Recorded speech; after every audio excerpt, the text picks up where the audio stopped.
Hi, I'm a volunteer from Syrian ICE, a grassroots level initiative working in refugee camps and marginalized communities in Lebanon. We are currently collecting money to provide urgently needed hygiene kits to families in the settlements to prevent an outbreak of the coronavirus.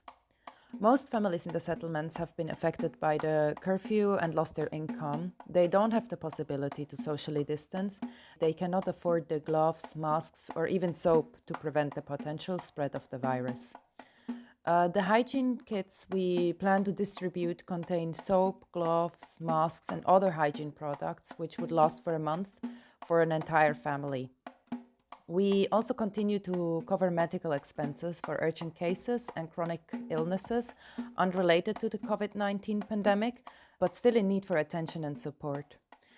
You can find our campaign on Go Get Funding and on our Syrian Eyes Facebook page, and we are grateful for any kind of support. So this is a conversation with Lebanese journalist Timour Azhari of Al Jazeera, previously of the Daily Star, about the legacy of the October 17 uprising 6 months since it began. We spoke about the current state of Lebanese politics, the government's response to the COVID-19 crisis and its impact on the country's most vulnerable groups, as well as what protesters might be expected to face once the pandemic is over. As usual, you can follow the podcast on Twitter at FireTheseTimes or on Instagram at TheFireTheseTimes, and you can also support it on Patreon or on buymeacoffee.com, the links to which are in the description. Thank you for your time.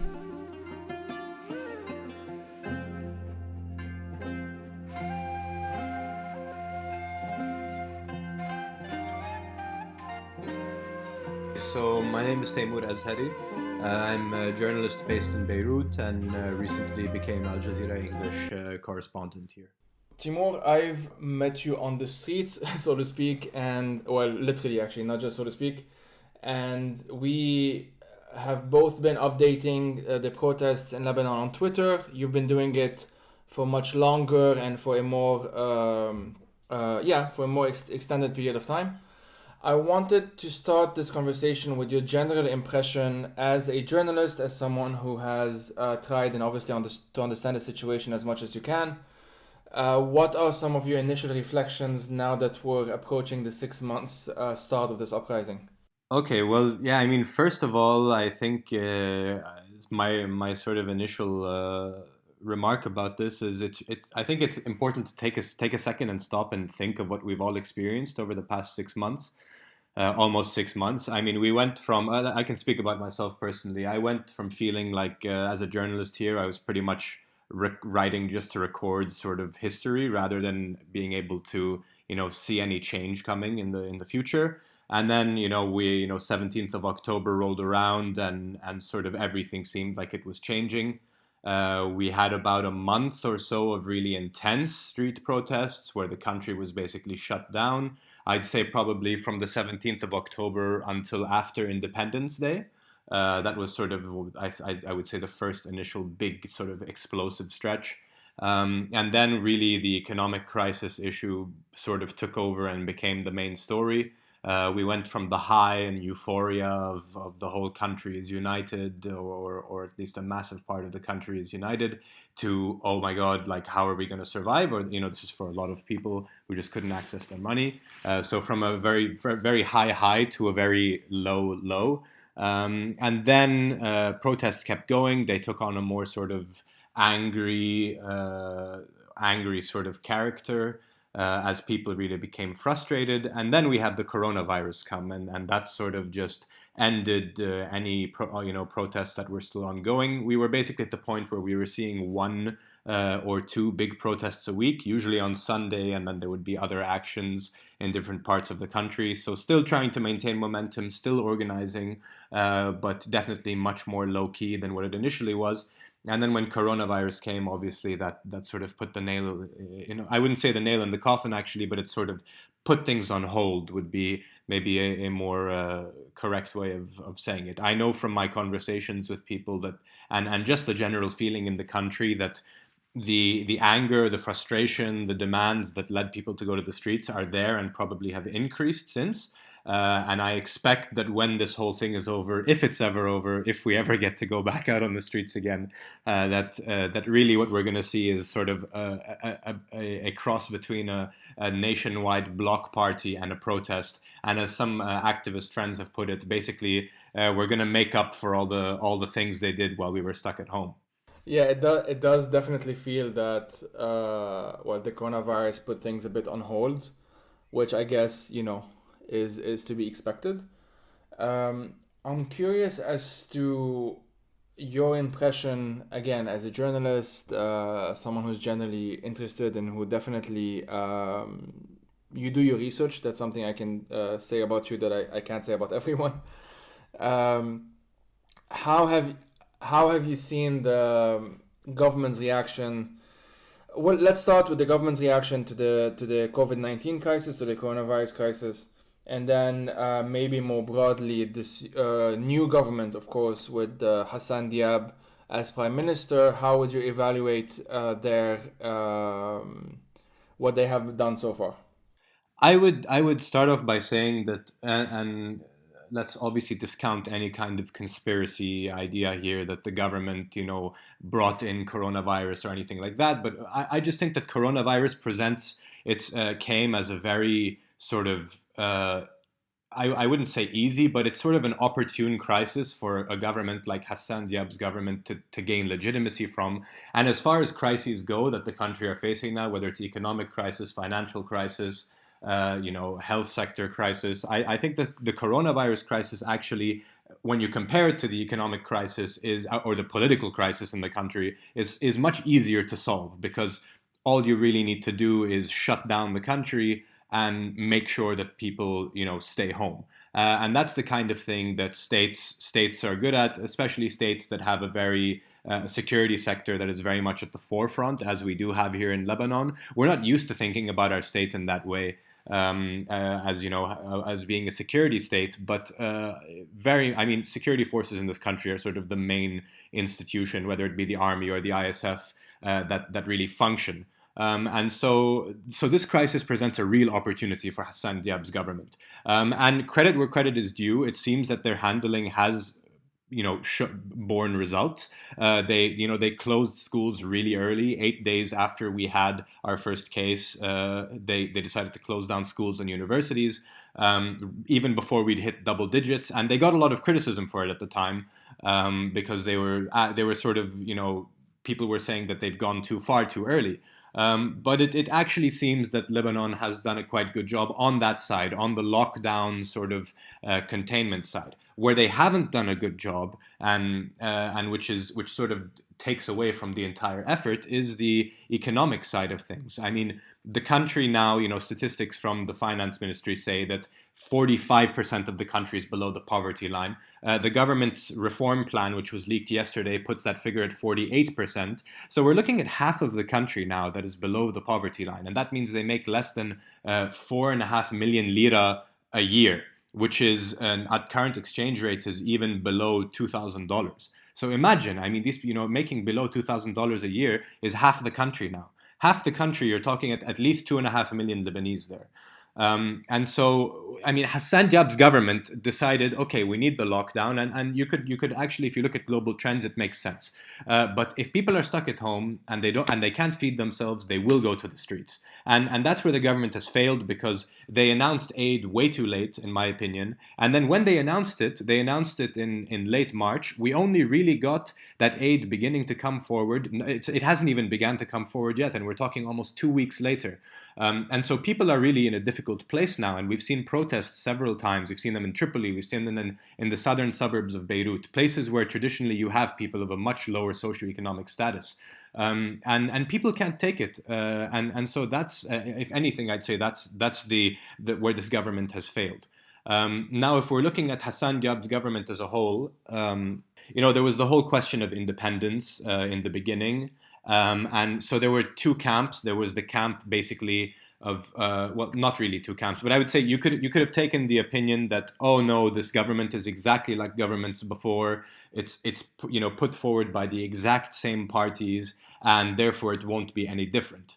I think that, to some degree that has been proven wrong. I think that if you look inside Hassan Diab's government, basically what you see is that yes, you have people who are party people, Birri's appointees, for example. You have the Marada movement's appointees. These are basically traditional Lebanese feudal sort of sectarian, warlords.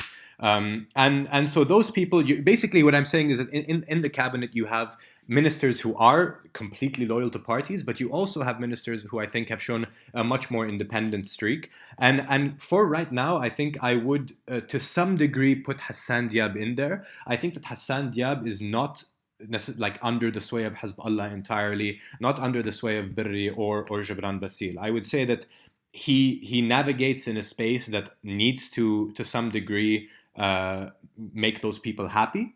And that's what we've seen recently when the speaker, Nabih Berri, said he would withdraw his ministers from parliament if the government didn't change its plan to bring back expatriates. Very quickly, we saw the government change the plan, and very quickly they brought the expatriates back. So Hassan Diab basically has some moving area, in my opinion. But in the end, there is that layer of Lebanon's, Zu'ama, and there is a line that I think he can't cross. There are other ministers in the government, the justice minister and the information minister, who I would say so far have also shown to be quite competent. And again, have some kind of an independent streak. But on the whole, we're looking at a government that I would say has more leeway and more room to maneuver than previous governments. But it remains to be seen whether they can really push back on the important issues. Political reform, I would say that appointments would be a major test. If they do appointments in the same manner as before, then we basically can write this government off entirely. I'm curious as to your thoughts as well about how the sectarian parties, which we just associate with the government usually, especially, I mean, before Hassan Diab, I guess I agree with you that Hassan Diab is a sort of a new, brings a new dimension to it, for better or worse. How have you seen them react? So the parties we've seen, for example, Hezbollah announced some weeks ago that they're going to mobilize people to tackle the COVID-19 crisis. We've seen FPM people and LF people putting their logos on, I don't know what it was, like hand gel or whatever it was, that kind of stuff. They seem to both be feel that they are under threat in one way or another if they don't do something, because as you said, the poverty line the poverty levels are pretty bad, and getting to almost half the country now, which is quite a stalking thing to think about. They seem to feel probably, I would guess, the heat in some way or another, but at the same time, historically, it's been that's also been their strength, that there is a sort of codependency between them and quote-unquote their supporters. They certainly believe that. The question, I guess, is it still working? Because in the post-October 17th landscape, one thing that we said early on, and even a few months into the protest movement, revolution, whichever words we want to use, is that there's a certain way of doing things that isn't working. The whole clientelism, war star, corruption, all of that, it's still happening, of course, but there's something about it that was fundamentally broken, like a spell that was broken or something, whichever terms we want to use. How have you seen them react in the past few weeks, whether to the financial crisis or to the COVID-19 crisis, which at this point they're interlinked as well? Well, I would say in the same way that this coronavirus presents an opportunity for the government to gain legitimacy, it also provides a space for parties to reassert themselves in their traditional role. And their traditional role is basically to sort of provide what the state can't provide. But let's be very clear here that it's not the fact that, oh, we happen to have a weak state and therefore these parties are filling a gap. It's that these parties are the major constituent of the state, right? They are the leaders of these parties are the overlords of the country, and they systematically undermine the state in order to create a space for them. And I think it's very important to point that out, because I've seen some analysis that basically says, oh yes, these parties are filling a void. Well, we need to finish the thought there, which is that yes, the void is created by them in the first place so that they exist. so that they have a place to exist and so that they can build, networks of allegiance and what the crisis like coronavirus crisis does and the economic crisis together really is it provides an opportunity for them to strengthen those networks. Now, the big question is whether their finances have taken a hit. From what I've sort of gathered over the past months of reporting this and speaking to people is, yes, these parties have been hit financially over the past years, not just now, and are less able to do this, but they still have resources on which they can fall back. And so, I mean, it really, during the uprising, we were talking about how, basically like somehow people had emerged from this basically people had realized, people had woken up and said, oh wait, actually, what the hell have we been doing? And unity was sort of powerful in making people think that, oh yes, I mean, if we are all united in this way, we no longer need those structures, let's build a new Lebanon. The problem is that now a new Lebanon, I mean, seems very difficult to build, honestly, because you just have so many things that you have to, I think it's important that, to realize that we need political change along with economic change at the same time. But sadly, I think that what we're going to go for more is more of the economic solution, because to change Lebanon's political system, you need to ask of the people benefiting from the system to stop benefiting from it, right? And so basically, I mean, I think I lost my train of thought there a little bit. But the point is that at some, during the revolution, we thought, I think that maybe we thought it would be too easy to make these party structures irrelevant.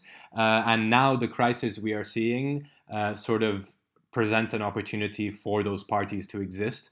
And so I think it'll be very difficult. I mean, we're going into a difficult period. I'd also just like to comment, going a bit back to Hassan Diab and the government and why parties might feel threatened in some way. Hassan Diab, I mean, if you put everything aside, he is a much more confidence-inspiring and competent prime minister than Saad Hariri. I think we can all agree to that already, because when you watch a speech by Hassan Diab's Arabic is good, first of all, which goes a long way. He has good speech writers, or he himself is a good writer. I don't know. I mean, maybe he got a lot of practice writing his CV, which is 137 pages.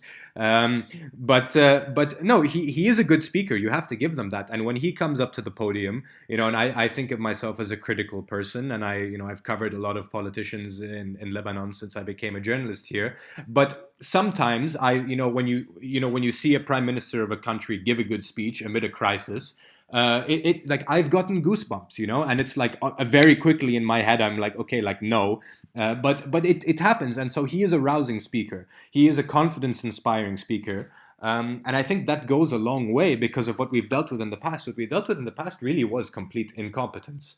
And so just on that level, I think that Hassan Diab is a very interesting character, much more interesting than I thought before previously, and I think a lot of protesters, people who are on the streets, will also see this now. I don't think it's a black or white picture anymore, that this guy is completely beholden to parties. Yes, he has red lines, and yes, he's not structural change. But I think he's an interesting character who will be around in Lebanese politics for a long time. Because he has shown to at least, do the basics of what a politician is supposed to do. And I would say on the whole, this government also has shown that. The information minister, for example, is Harvard educated, has, I think, a PhD, is a very good speaker, always has an answer ready, which compares very well to Jamal Jarrah in the last government, who is sort of this random politician appointed by Saad Hariri, and just was not someone who you want as your information minister. So the government on the whole is much more confidence inspiring. They still haven't really had their big test, and so we need to wait for one of those big tests to come around, in my opinion. And those big tests, do you think will come? Like, what would they? How would they? What are some of ways that they might manifest themselves in? Because I think it's safe to say that we are heading towards something. As usual, this is not a sentence that is uncommon whenever we talk about Lebanon. It always seems that we're heading towards something, and usually it's not a good something, unfortunately. But that's just the fact. As you said, the poverty line is the poverty levels are pretty high. The COVID-19 crisis just made things worse on that front, as one would expect. And there are certain black. I don't know how to describe them, but like they're kind of like areas of concern that I think have been highlighted by the COVID-19 crisis. One of them is, as you mentioned, the obvious financial repercussions.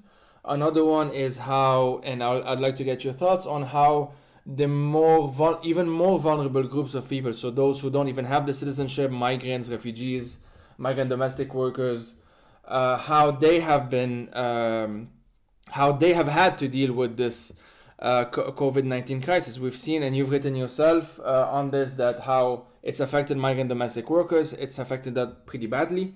So yeah, just your general thoughts on the, let's call them the undercurrents of the main trends that we're seeing in Lebanon that don't seem, to my mind, and maybe I haven't paid enough attention. I don't know, but to my mind, haven't been addressed by either, not necessarily by protesters. I don't want to, I don't want to sound too harsh or anything. As we said in the beginning, none of this is easy in the first place.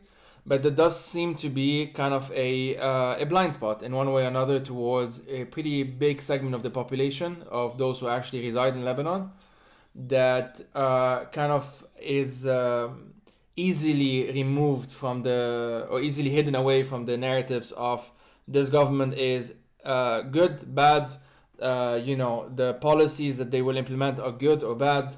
It seems to more often than not simply not include them in the equation, if that makes sense. Yeah. Yeah, I mean, I think that, you're right about saying that it wasn't at the forefront of the protests.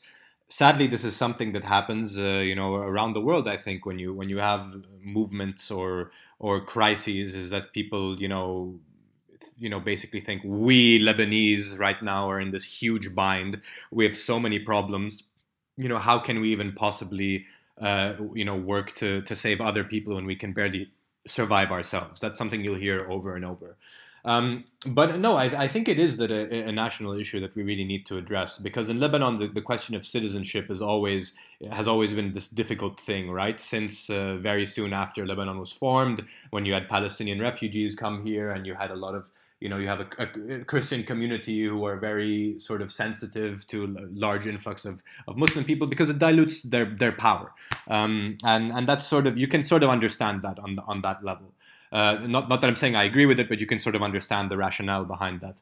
And I mean, yeah, I mean, it is, just as an aside, sort of troubling, because the Lebanese uprising actually started with the deaths of two Syrian people.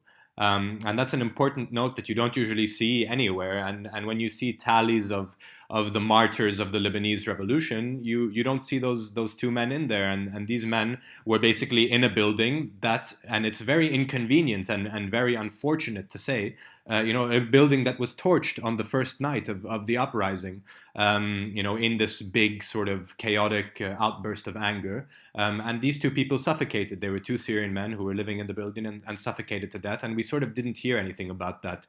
And they're not sort of part of the narrative. They've been completely excluded. And I think that's sort of a good starting point to understand how the Lebanese uprising really, I think, failed to address that issue of the people in this country who, Syrians and migrant workers. I know that sometimes migrant workers would take part in protests and be welcomed. And I also know that the issue of Lebanese who can't pass on citizenship, so this is like Lebanese women who married Palestinians, that was there. That was actually quite center stage. The question of being able to give on nationality, that was one of the major demands, I think, or one of the, if you had like a top 5 or 10 demands, it would be there. But definitely, I think it was missing, and so that's point one. And then it is also important to note how much the condition of these people in this country has depreciated. Or become sort of untenable over the last 6 months. I mean, it's important to note here that the currency began devaluing before the uprising began. It began devaluing in August of last year, in summer. And had already devalued quite a bit before the uprising took place. And even before the uprising, there were stories of how, migrant workers, basically migrant workers, whether they come from Egypt, Syria, Ethiopia, Southeast Asia. Most of them, why they come here is they want to make money, for themselves to save later, but also to send home to their families. And what that depends on is the exchange rate, from lira to dollars. Because basically, if you're paid in lira and you're paid a certain amount and the currency depreciates, it'll reflect in less dollars for you to send home. So that was already an issue before the uprising. Then the banks closed and this whole crisis came to a head. And today the currency has lost half of its value, and basically, it's become an untenable situation for hundreds and hundreds of thousands of people in this country. We've already seen mass repatriations. Notably, the Filipino embassy has done a free program where they've repatriated, I think it's about 600 women and children and a few men till now. And so yes, so you have a certain amount of people who can get back home, but the vast majority of these people are sort of stuck here in a way because they've paid a lot of money to come here. They want to leave with at least something to show for it. But many are being laid off. And so I wrote a recent story where I spoke to a number of women. One of the women basically lived in an apartment with 14 other migrant workers, and someone in the apartment had coronavirus symptoms. And so they went to Rafiq Hariri University Hospital, which is sort of the heart of coronavirus treatment in Lebanon. It's the main hospital that was doing treatment at the time. Now, many more hospitals have sort of opened up. But back then it was this hospital. And when she went there, she was turned back because she doesn't have any papers. And so you can imagine that, a migrant who lives in an apartment with 14 other people, they're sleeping 3 people per bed, really tight, cramped conditions. If the coronavirus spreads in such conditions, then it's sort of it would be unspeakably bad. And so the coronavirus crisis basically came on top of the economic crisis itself, which has seen their wages now worth half as much. And many migrant workers, because of the kafala system, because of the abuse that it sort of entails, or the abuse that it allows. Many women, thousands of women in Lebanon live sort of on the fringes of society or in a state of limbo where they don't have legal residence. And so they're scared, basically, if they're abused, they're scared to go to the police because they could be arrested and deported. If they feel sick, they're scared to go to the hospital because the hospital could call the police. They really live in this state of limbo. And conditions for these people has become so much worse. There are some initiatives, not actually so, there are Lebanese initiatives, notably the anti-racism movement and their migrant community center, but also an initiative from a migrant worker herself, a group of migrant workers who used to be in Lebanon. And I think you had her on Banshi Yimmer, I think it was last week, to talk about sort of what she's doing in the country. Obviously extremely helpful. And I urge people to support them really however you can, because these people really are, if you think things have gotten bad for Lebanese people, then, it's so much worse for these people. For migrants in Lebanon. We've seen recently, unfortunately, a number of stories, I think 2 so far, and correct me if I'm wrong, or actually 3 possibly, men have poured gasoline over themselves. I think one actually died, and I think another one actually also died from it. Can you talk a bit about the symbolism of this? Because, not just the symbolism, first and foremost, it's a tragedy for what it is, for those people's lives and for their families and what it represents. But there's also the fact that we well know that people pouring gasoline over themselves is quite a symbolic thing to do in the context of the post-2011 or since 2011 uprisings in the region. It's something that even I, if I'm honest, when we started the protests, I knew things were bad and the statistics were pretty clear, but I was sort of hoping that we might achieve, quote unquote, a bit more, especially in terms of economic reforms that might spread around, or how do you say this, redistribute wealth in a certain way. I wasn't expecting much. My expectations in Lebanon tend to be fairly moderate in the first place, as you my guess. But I am a bit shocked to see that it's only taken 6 months, not even, since the start of the uprising, when we're already seeing these stories. And my worry is that, and I'd like to get your thoughts on this, like my worry is that we might see these becoming quote unquote normal stories, and that's what really scares me. Yeah, it's obviously super tragic. I mean, imagine, just take a second and imagine what your life conditions would be for you to actually pour gasoline over yourself and set yourself on fire. It's just, sort of unthinkable. And as you sort of mentioned, this is an act that was really sort of gained, in a way popularized by the Arab uprisings from 2011 onwards. Obviously, credited for being sparked in Tunisia by a man setting himself on fire. In Lebanon, we saw this actually happen in February of last year, where a Lebanese man, Timour Azhari, set himself on fire and then died from his wounds because of an inability to pay for his child's school. And it was sort of a foreshadow. I think when I think back to that moment and reporting that story, and just the level of poverty that I didn't think existed in this country, even among Lebanese. And I'm even going to go a step further and be more honest here, even among like a Christian community, right? Because you get this, from people in Lebanon, sometimes you get the sense that like all the poor are from one community or another. And I think that filters down even subconsciously to us. Or to me. And so it was just, completely out of what I thought existed. Just a man killing himself because he's unable to pay for his child's, tuition. And sort of the fact that he did that, and then there was like no safety net to go to. So really a tragic story. And then obviously now we're seeing that much more widespread. Now, I mean, we had last week Bassam al-Halla, a Syrian man, self-immolate in the Bekaa. He did it right near a hospital and still died. And the state media reported that as being living conditions. Abby Sewell, who's also a Beirut-based journalist, a colleague of mine, formerly at the Daily Star, she reported on the story and basically talked to his family, and they said that, like, yes, it was living conditions. And then this week we have two attempts. One man outside of a bank and the other man outside of a municipality, both in the south. The security forces stopped it from happening. But no, I really take your point that when we were on the streets less than 5 months ago, you really hoped that that this wouldn't be happening and that we would be somewhere completely different today. And it is sort of sad just on a human level to see that this is happening around us now, and to people in our communities now. I think that to some extent we might have underestimated the extent to which, I mean, or let me say it this way, I think it's important to sort of see the uprising as caused by economic issues, right? And it's the whole context of the Lebanon uprising is this collapse of the state's finances, corruption, the government and politicians moving towards austerity, and this sort of question of why should we pay for what you've done?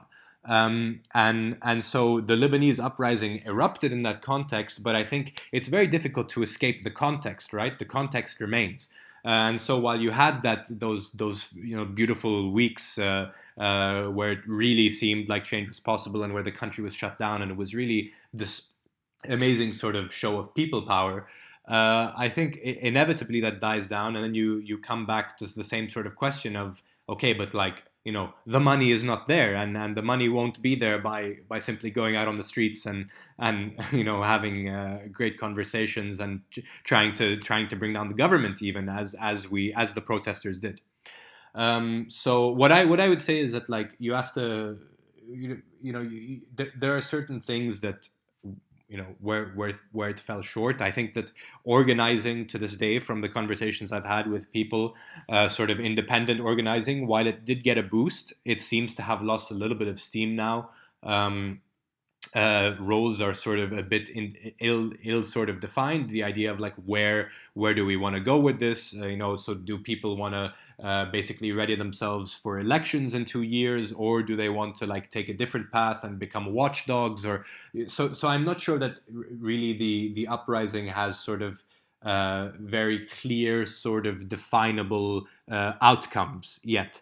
But generally on a national level, I would say that there's much more awareness. I would say that this government feels much more like it has to respond to what people are saying on the streets and online on social media. You can almost sometimes draw a direct thread between the sort of general conversation in the country and then a statement that comes out. And so I would say that basically this government seems much more to have a much more of an ear to the streets and to what people are saying. But again, it's sort of like we haven't really had a big test yet. We've had the interior minister, for example, order the tents to be destroyed in downtown, right? And in Tripoli, which many people sort of took as like a big betrayal. And I would say that it was completely unnecessary and like, why would you do that? It's clearly like seemed like a miscalculation if you're trying to show that you're the government of the people, right? And just a condemnable move. But I don't think that we've had a big sort of test, which I would say is like appointments. I would say it's the kind of plan that the government really, puts in place, the kind of quote unquote rescue plan, and who is going to bear the losses. And I think that as seems to be the case with many uprisings, including in Lebanon in 2015, but also in other countries, you sort of see, things take a little bit of time to settle, and then if you're sort of planting seeds now, it'll take a while for them to grow. So I think that we need to wait and see, but I think that as soon as this coronavirus issue is over, we will see activity come back. Whether it be protests, whether it be organizing, because it seems like the whole world is on freeze now. Not just Lebanon, everywhere. And it seems like we're all kind of taking it day by day, week by week, waiting for things to go back to normal. And then we can talk. Yeah, that's definitely the case. One thing that I was thinking of when we spoke about the more vulnerable groups, you've reported on this as well, if I'm not mistaken. But there have been quite a lot of, a fair few riots in prisons.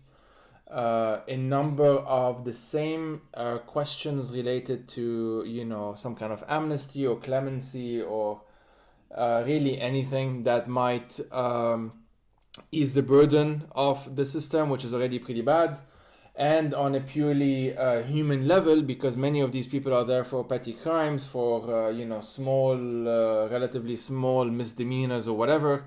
The fact that now you have concentrated populations in small spaces obviously poses an additional health risk for the obvious coronavirus related questions. I personally, and this is my opinion, of course, I do see the lack of let's call it intersectionality among protesters, and here I would include myself because I was on the streets and everything. Is one of the major failures. It's something that I hope that we would be able to tackle. We've seen it with the feminist march, for example. There was a bit of that. We've seen some move towards that. I've seen a bit more. How do you say this? I've seen a bit more of a willingness to tackle the kafala system, although it's just incrementally more vocal than before. And I think part of it, or a big part of it, is that migrant workers themselves are increasingly well organized, which is also obviously contributing to this. But the question of the prisoners in Lebanon, can you speak a bit about this? Because me personally, I feel that, and this again from my experience, most of the people I know, including protesters, including people who came from very working class backgrounds actually, do not know how bad it is in Lebanon's prisons. They really don't know how bad it is unless you have a relative or a friend or a neighbor who himself or usually himself or herself was sent to these prisons. You don't actually know how bad it is. Yeah, I mean, so to describe that a little bit, I mean, prisons currently are at over 200% of their capacity, so more than double what they were designed to, double the number of people they were designed to hold. And people, again, they sleep pretty much like like the migrant women I was describing, sort of, very cramped conditions. People are sleeping sort of head to feet. And in a number of these detention centers, you have to sleep in basically shifts because everybody can't be lying down at the same time. So some people will have to sit or stand while others are sleeping. Perfect conditions for a virus to spread.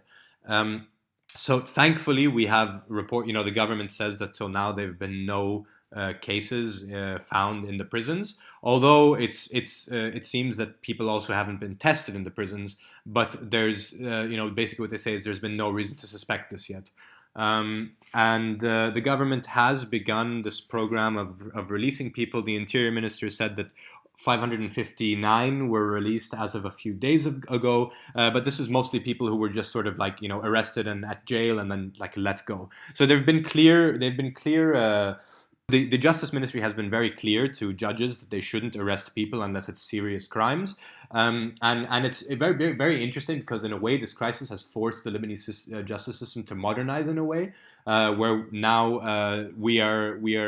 judges are holding interrogations and hearings over WhatsApp call or Zoom, and also the Justice Ministry has requested, or the French government has actually said that they will be giving us those sort of e-bracelets, the bracelets that you see like on those shows where the guy has it around his ankle, and basically it allows for people to sort of be let out of the prison system, so they're not clogging the prison system, but you can still keep tabs on them.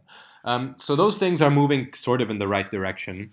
It's a very difficult thing letting people out of prison, and sort of the way that it's supposed to happen now is people with under 6 months left in their sentence are supposed to be put on a list, and in Lebanon the president has to sign off on an amnesty. And so that we expect that the president will be given a list of names at some point, and he will either sign off or have reservations. But the broader idea and what prisoners and people who are prisoners, but even more so people who are wanted, have been calling for many years is a general amnesty. And that would be like an amnesty for certain kinds of crimes, which would really see thousands of people released. But also in Lebanon, you have, I think, something like in the very high tens of thousands of outstanding arrest warrants for people, and so you have many people in the Bekaa, many people in the south, many people in the north, for various different reasons over the years, who have arrest warrants out for them and are sort of again living in limbo. They can't do basic things that you need to do in a state. Because they have arrest warrants out for them. And so there have been these long-standing demands for this amnesty. Politicians have always come and promised the amnesty near election time. So I was covering at the last parliamentary elections, there were promises from Nabih Berri and from Saad Hariri that they would be passing an amnesty very soon. And people in the Bekaa were actually saying that they won't vote for political parties that are the establishment parties if there is no amnesty. The amnesty didn't happen, and if you talk to sort of the legal professionals we have in Lebanon, like people at Legal Agenda, they'll say that what we need to do is basically do a very well-studied amnesty where you really look at each case. And you determine based on the case whether this person should be released and whether or not. Also, more broadly, to prevent this happening in the future, where you have thousands of people for drug crimes a year. I think it's something like 3,000 people are arrested for cannabis just alone in Lebanon per year. Obviously what you need to do is reform the drug system. And so it's not just an amnesty and you let people go, because very quickly you're going to fill up the prisons again and reclog the court system again if you don't, change the laws. The laws are the main problem in that regard. But for a lot of these people, I mean, you can really understand where they're coming from. It's mostly like young men who grew up in very impoverished areas. If it's in the Bekaa, they entered into the drug trade, or they did petty crime, basically because of the situation they're in. In the north, you had things more related to sort of quote unquote extremism. People, in the sort of when the Syrian war was spilling over into Lebanon, you had a lot of men from very, low socioeconomic backgrounds who basically joined the kinds of groups that you don't want to be joining, and did some things which they now regret. And they will blame it on, the situation in the country, basically sectarian tensions at the time. And so in a lot of these cases you can understand it, but you really do have to study this, because the problem is you can't as a state simply be seen to leave crimes unaccounted for, because the main issue that we have in Lebanon, right, and is that the civil war ended with this general amnesty that allowed all of the warlords to enter into government.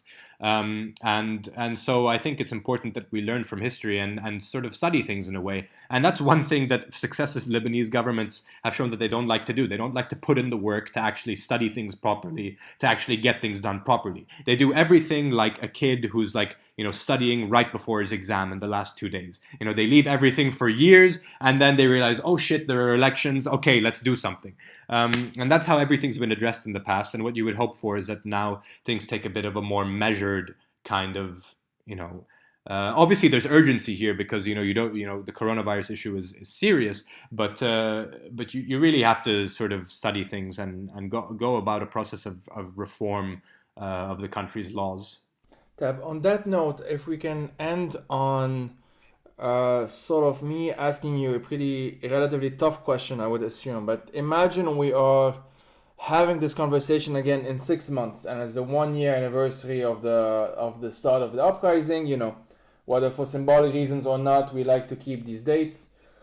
What are some things that you think we would have? I'm not asking you to predict, but like, what are some things that you think are in the near future that are for sure going to happen, or that we can realistically expect is going to happen, or that we should, at least us who are, let's say, activists, protesters, progressives, people who just want something better for the country, what are some things that we should be on the lookout for? You as the journalist, as the analyst, as someone who's just trying to take in as much of this information as you can.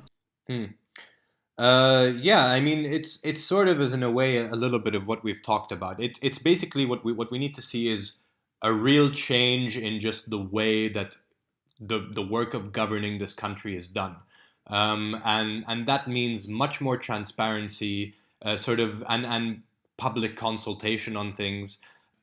I mean, if October is only 6 months from now, right? The anniversary of the revolution or the uprising, October 17th. I mean, I think by then conditions in the country, honestly, will be worse, because we're basically in this period now where we're going downwards, and we're in negotiations with the creditors over restructuring the debt. The currency is devaluing. We have no aid incoming from anywhere, and so I think that on the whole, the economic conditions, the living conditions in the country will be much worse, in 6 months. And I know that that's not a very it's it's not optimistic at all, but I think it's honestly, it's realistic. If we look at the trends of where things are, I think that for a lot of people, life is going to become a lot more difficult, and for many people, they might not even sort of be able to see that. We already see it anecdotally now with just food distribution. There were stories done where journalists have spoken to people at food banks in the country, and I've seen many times these people at food banks saying, people are coming in now and they're sort of ashamed, and they're the people who never thought that they would ever need food aid in their life, and now they're coming in and doing that, and so I believe the word is pauperization. You're going to see basically the what remains of the middle class of Lebanon and even the upper middle class just becoming poor. And you will, and wealth inequality is going to skyrocket, because people who have income in dollars, people who have money from abroad, suddenly their money is worth so much more. They can trade $100 into 300,000 Lebanese lira, while people who have all of their money in Lebanese lira suddenly have half as much money. Imagine you've worked all your life, you've saved up $10,000, and suddenly it's worth $5,000.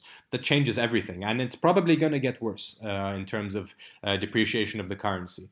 If I look away from sort of the economic story for a bit, and I think that's going to be the main story, I think that on certain issues, at least what the government has promised, within its first 100 days to tackle certain issues, or within its first year to tackle certain issues, like the nationality issue, like looking into amnesty, and importantly, reform of the judiciary, independence of the judiciary.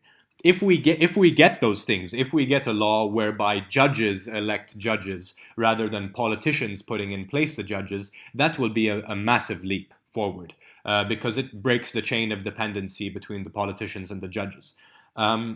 So that would be a major thing to look forward to. And on the whole, I think that what we can, to a certain extent, look forward to is just being in a country where accountability is much more center stage now. Whether it be the nerds on Twitter, sort of this group of economic, people who have studied economics or work in economics, who have come together and basically become sort of like an online fourth estate, just checking things that most journalists don't understand, because journalists aren't experts in economics or finance. Just I think that I think that at least we can find some comfort in the fact that there are more eyes on Lebanon now, whether it be Lebanese in Lebanon or people or Lebanese abroad. There's more eyes trained, and I think the reason is simply what we saw in October, from October 17th onwards, was so beautiful and so profound and so motivating, in the sense that we really saw the best in people, the best in the country.